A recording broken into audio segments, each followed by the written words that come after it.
Hey, Leroy. Hey, boy.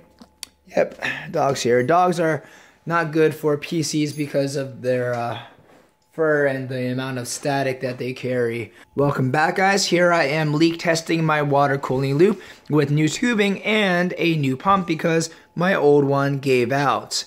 Pumps are usually one of the first things to go in a PC build because they have moving parts and they're subjected to more wear, but I got 18 months of use out of this pump, so it had a pretty good run, and it's still under warranty, so I'll contact SwiftTech and see if they'll send me a replacement or repair this one so I can sell this one as a factory refurbished model.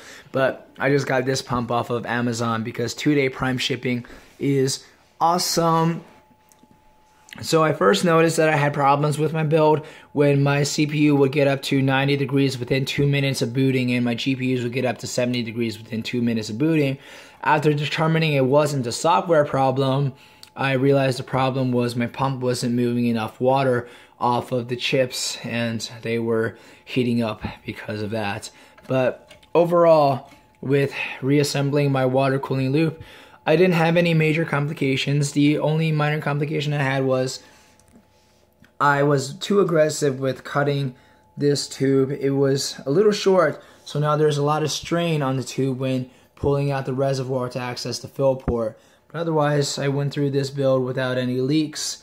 From start to finish, disassembly to finally reassembling it, I estimate minus the breaks that it took about 3.5 hours, which is rather efficient relative to how complex this loop is.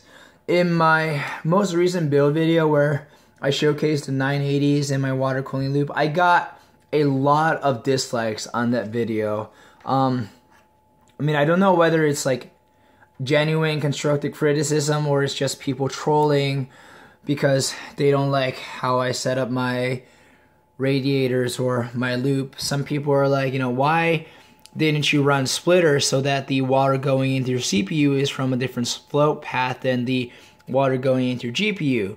I will argue until I'm blue in the face that it doesn't matter where the water is coming from if the water is shared in any component, in any radiator. Because the water that is just fresh out of your reservoir isn't going to be magically 10 degrees cooler than the radiator that is at the bottom of your water cooling loop. Because if any water is shared within any radiator, the water is moving through your entire loop so quickly that it mixes almost instantaneously, and the temperature differential is going to be practically, virtually negligible. I don't want to use the word virtually. I want to use the word fine. I'll use practically. My mind is really not super cognizant right now because I have I'm taking a lot of cough medications, and you can tell my voice isn't really up to talking. I've already talked more in the last 3 minutes than I have this entire week. That's why I haven't made so many videos, because I've been under the weather, and making commentaries wouldn't be such a good idea with my voice in the condition that it is. But I got a lot of footage with my PC disassembly and reassembly. I do have a video on my channel on how to build a gaming PC, but compared to some of the really good how to build a PC videos, I think my video was more technology porn than a really good instructional guide. So with all the footage that I have, I want to make a really good video on how to assemble a water cooling loop. Another criticism that people have expressed is, what is the point of the side radiator? Aren't you just going to be blowing hot air back over your components into your case? Well, by that logic, what is the point of those dual fan or triple fan GPU coolers? Or, those blooming onion CPU coolers? Aren't you just going to be dumping air back into your case?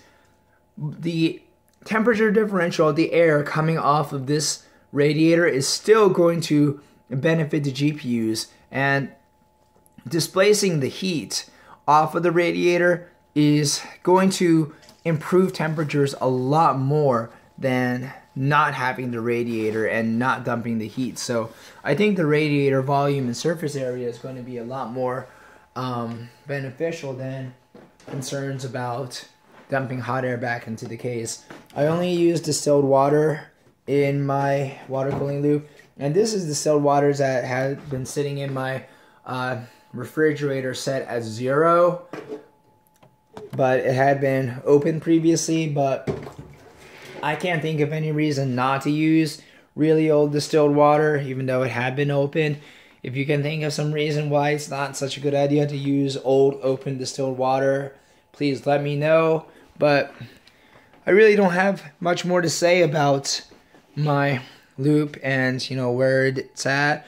It's been leak testing for 4 hours. I'll probably give it another hour. I can't think of any reason why it would all of a sudden spring a leak after 5 hours of leak testing. I did the fittings really well, but I will be in the process of editing several videos on how to set up a water cooling loop in the next few days, so keep an eye out for those.